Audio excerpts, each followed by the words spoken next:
So I didn't grow up in a religious home, and my family never went to church. And when God called me to faith at 14, and I started believing in Jesus, that changed everything.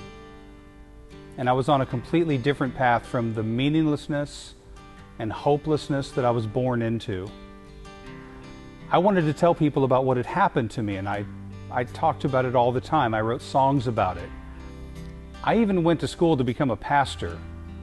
But I ended up having success in music for the next 20 years or so.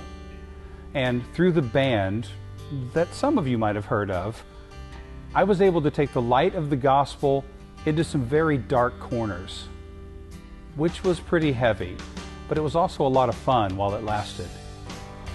But when that ride slowed down, I wondered what I was going to do next. Eventually, I started leading worship and doing a bunch of other things at a creatively ambitious church in the Houston suburbs. And some of you might have heard about that too. This was also a lot of fun while it lasted. But after 11 years, I once again found myself wondering what I was going to do next. Several people asked me if I would ever consider starting a new church, which I hadn't really thought about. But I began having some what would that look like conversations with the people who were interested. And this quickly escalated into a very real situation.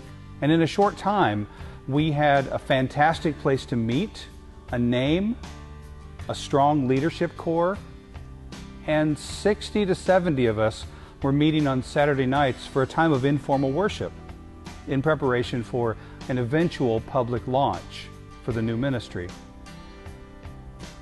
We're called NewChurch, and we have some pretty ambitious ideas of our own.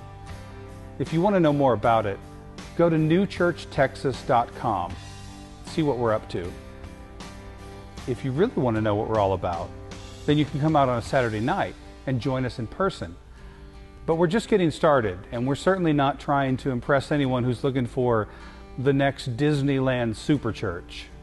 But if you want to be part of something new, something you and your family can get behind, maybe roll up your sleeves and give us a hand, we could certainly use your help. We meet at 6 p.m. on Saturday evenings at the lab. You'll need to bring a lawn chair. We don't have a lot of seats. Bring your favorite beverage, some food to share with friends, or don't bring anything other than an open mind to see what God's up to. I think people need to know that there's hope and meaning, and we want to help point people in a new direction. And it starts with worshiping God and loving people. We're NewChurch.